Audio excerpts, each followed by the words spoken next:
Fight and fact के platform से तमाम मुअज़्ज़ज़ नाज़रीन को अस्सलाम वालेकुम। नाज़रीन मोहतरम, फ्रांस के खिलाफ पाकिस्तान की एक बड़ी सफारती जीत के हवाले से बड़ी अहम पेशरफ्त सामने आई है। फ्रांस, तुर्की और पाकिस्तान में लफ्ज़ी तकरार अब जंग में बदल चुका है। फ्रांस के सदर की जानब से मुसलमानों से मुताल्लिक नामुनासिब बयानात के बाद तुर्की और पाकिस्तान ही वो वाहिद मुल्क हैं जिन्होंने न सिर्फ खुलकर फ्रांस पर तनकीद की बल्कि पाकिस्तान की दरख्वास्त पर OIC का इजलास भी तलब कर लिया गया है। नाज़रीन मोहतरम, वीडियो की मुकम्मल तफसील में जाने से पहले उन दोस्तों का इंतहाई मशकूर हूँ जो कि मेरे चैनल को सब्सक्राइब कर चुके हैं, और नए वाले तमाम मुअज़्ज़ज़ नाज़रीन से गुजारिश है कि वो भी मेरे चैनल को सब्सक्राइब कर दें और साथ मौजूद घंटी के बटन को भी दबा दें ताकि आने वाली तमाम नई वीडियो की नोटिफिकेशन आप तक बर वक्त पहुँच सकें।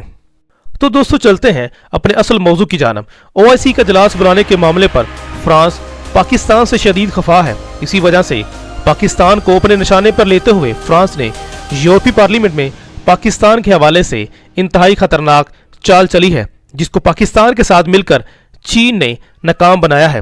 नाज़रीन मोहतरम, OIC जो कि मुस्लिम मालिक की तंजीम है, इसका इजलास बुलाने के लिए पाकिस्तान और तुर्की ने दरख्वास्त दी थी, जिसके बाद पाकिस्तान में फ्रांस के सफीर ने आर्मी चीफ से मुलाकात में पाकिस्तान पर जोर डाला था कि पाकिस्तान OIC से अपनी दरख्वास्त वापस ले, मगर पाकिस्तान के इनकार पर फ्रांस ने यूरोपीय पार्लियामेंट में पाकिस्तान की शिया की यूरोपीय मंडियों तक रसाई रोकने के लिए बिल पेश कर दिया।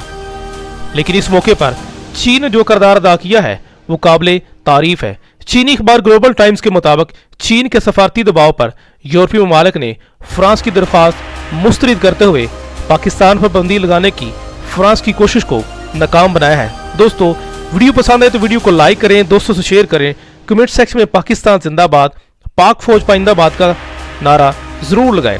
आज की वीडियो में इतना ही। हाजिर होते हैं एक नई वीडियो के साथ, तब तक के लिए अपना बहुत सा ख्याल रखिए, नेक दुआओं में याद रखिए। अल्लाह वारिस।